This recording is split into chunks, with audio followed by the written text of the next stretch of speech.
आज मेरे पास ये है एक क्वीन आंट यानी कि रानी चींटी जो इस वीडियो में पूरी कॉलोनी को जन्म देगी और उन्हें असल दुनिया की घटनाओं के मेरे सिमुलेशन के हिसाब से टेस्ट किया जाएगा। लेकिन फिलहाल वो अकेली है और उसे अपने एग्स की देखभाल तब तक करनी है जब तक वो वर्कर चींटियों में नहीं बदल जाते। और शुक्र है कि ऐसा होने में ज्यादा समय नहीं लगा। पहली वर्कर चींटी पैदा हुई। अब देखिए ये ट्रैप जॉ आंट्स हैं, चींटियों की ऐसी प्रजाति जिसके पास अपने शिकार को आधे में काटने के लिए बड़े जबड़े होते हैं, लेकिन वो आम चींटियों की तुलना में बहुत बड़ी भी होती हैं। और वर्कर आंट्स लगभग क्वीन जितनी ही होती है। और चींटियों की दुनिया में वर्करों का सिर्फ एक ही मकसद होता है, क्वीन यानी रानी की सेवा करना। वर्कर क्वीन के लिए सब कुछ करते हैं, जिसमें उनकी सफाई करना, दूसरे अंडों की देखभाल करना भी शामिल है। लेकिन मैं अपनी कॉलोनी को और तेजी से बढ़ाना चाहता हूँ और आप उन्हें खाना खिलाकर ऐसा कर सकते हैं। और चूंकि ये सिर्फ 2 चींटियों के साथ है, तो चलिए शहद की एक बूंद से शुरू करते हैं। उम्मीद है उन्हें ये पसंद आएगा। तो मैंने चींटियों के खाने के लिए ट्यूब में शहद की एक बूंद डाल दी और लगभग तुरंत ही वर्कर उस अनजान चीज को देखने के लिए ऊपर गई। उसने एक सेकंड के लिए उसके आसपास सूंघा, लेकिन फिर क्वीन के पास वापस गई और फाइंडिंग्स बताई। वर्कर आंट्स क्वीन आंट से अपना एंटीना रगड़कर बात कर पाते हैं। जब वो ऐसा करते हैं तो कुछ फेरोमोन रिलीज होते हैं जो ये सिग्नल देते हैं कि उसे शहद मिला है और क्वीन को ग्रीन सिग्नल मिल जाता है। लेकिन उस खाने के बजाय वर्कर ने असल में उस छोटी सी प्लेट को गिरा दिया और फिर अगले 10 मिनट में शहद पूरी रेत में गिर गया। हाँ, उसने असल में उसे खाने की कोशिश भी नहीं की। आप देखिए कि चींटी ने ऐसा किसी वजह से किया था। जब कॉलोनी इतनी छोटी होती है तो क्वीन अपने शरीर के टिश्यूज को उनके मुंह में उगलकर वर्कर्स को खिलाती है। इसका मतलब है कि कॉलोनी के पास अभी के लिए काफी खाना था। मुझे तब तक इंतजार करना था जब तक और चींटियां अंडों से बाहर नहीं निकल जाती, और मैंने बिल्कुल वही किया। अब कॉलोनी में 4 वर्कर आंट्स थी और उनके रोल्स अब और भी क्लियर हो रहे थे। उनमें से 2 क्वीन के पास रहकर उसकी सेफ्टी इंश्योर करती थी, जबकि बाकी 2 अंडों की देखभाल और प्रवेश द्वार की रखवाली करते थे।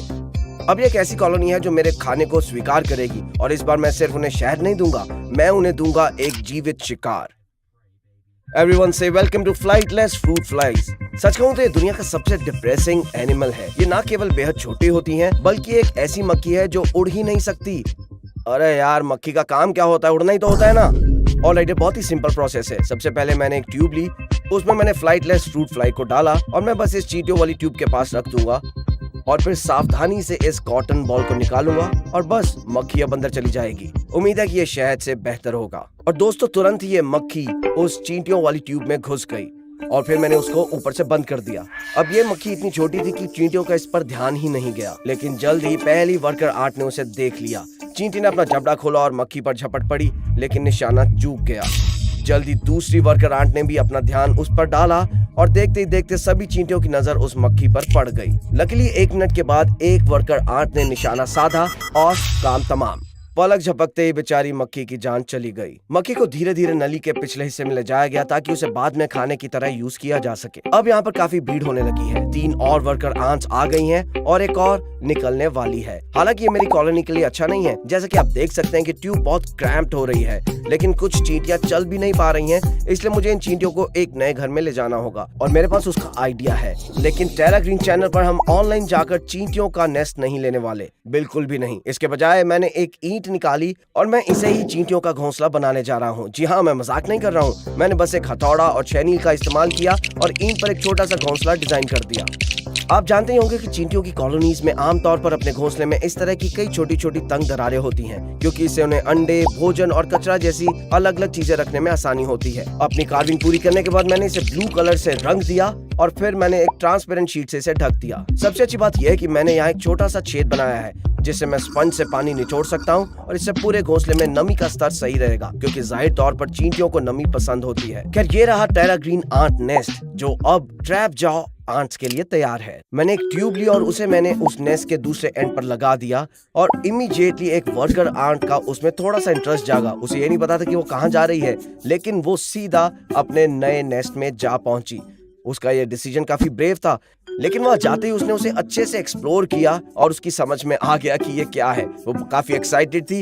वो वापस से उस ट्यूब से अपने पुराने नेस्ट में गई और वहां पर जाके सबको बता दिया कि उनका नया नेस्ट तैयार है, बट उन्हें इस ट्यूब के जरिए इस नए नेस्ट में पहुंचना होगा। मुझे इस नेस्ट को काफी आकर्षक बनाना होगा ताकि सभी आंट्स यहाँ पे आ जाएं। इसके लिए मैं कुछ चीजें करने जा रहा हूँ, लेकिन सबसे पहले शुगर वाटर ट्यूब को यहाँ पर लगाऊंगा कुछ इस तरह से। फिर इस ट्रांसपेरेंट इलेक्ट्रिक शीट को फिलहाल इस छोटी लाल इलेक्ट्रिक शीट से बदल दूंगा। मैं आपको बता देता हूँ कि चींटियों को अपने घोंसले के अंदर काफी अंधेरा पसंद होता है। मैं ये रेड एक्रेलिक यूज कर रहा हूँ क्योंकि इससे काफी रोशनी रुक जाएगी, लेकिन इतनी रोशनी रहेगी कि मैं अंदर देख पाऊँ। फिर मैंने अपनी स्टूडियो लाइट को ऑन किया ताकि उनके लिए नेस्ट अट्रैक्टिव हो जाए, और कुछ ही देर में वर्कर आंट्स अपने नए नेस्ट में चली गई और फाइनली हर चींटी को अपने नए घर के बारे में पता चल गया। और जबकि कुछ ने बचे हुए अंडों को उठाकर ले जाना शुरू किया, वहीं इस वर्कर आंट ने क्वीन आंट को नली के रास्ते नए घोंसले तक पहुंचाया। मैंने इस रेड एक्रेलिक शीट को लगा रहने दिया, और जैसे कि आप देख सकते हैं वो अंदर काफी एक्टिव थी, इसलिए मैंने उन्हें पूरे 10 दिनों के लिए अकेला छोड़ दिया। और जब मैं वापस आया तो न केवल 2 वर्कर आंट्स पैदा हुई, बल्कि पूरी कॉलोनी अब और भी अच्छे तरीके से काम कर रही थी,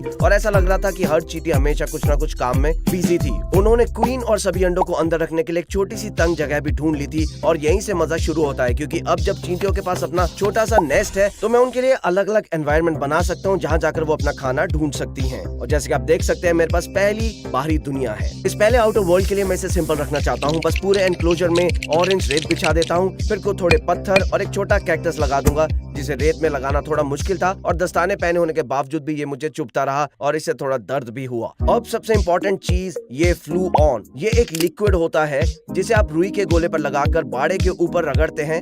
ये पदार्थ कांच पर सूख जाता है और बाड़े के ऊपरी हिस्से को इतना चिकना बना देता है कि चींटियां किसी भी हालत में भाग नहीं सकती। डेजर्ट एनक्लोजर पूरा होने के बाद मैंने एक ट्यूब लगा दी ताकि चींटियां उसमें जा सकें, और जल्दी मैंने एक वर्कर एंट को नली से बाहर आते देखा, और नेचुरली वो रेगिस्तानी बाहरी दुनिया की ओर चली गई और उसके चारों ओर खोजबीन शुरू कर दी।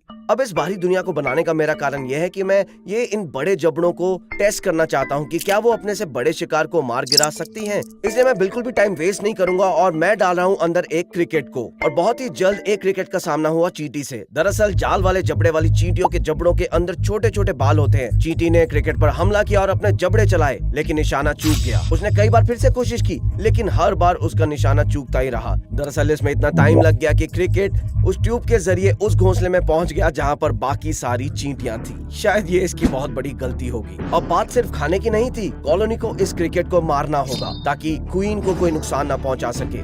क्रिकेट अपनी जान बचाने के लिए भाग रहा था और लगभग सभी आंट चींटियां उस पर टूट पड़ी थी। काफी समय लग रहा था, लेकिन आखिरकार इस वर्कर आंट ने पूरा ध्यान लगाकर निशाना साधा, और जैसे उसने निशाना लगाया उसने क्रिकेट को बिल्कुल सही जगह पर पकड़ लिया। फिर उसने उसे उठाया और तब तक जमीन पर पटकती रही जब तक उसने हिलना बंद नहीं कर दिया।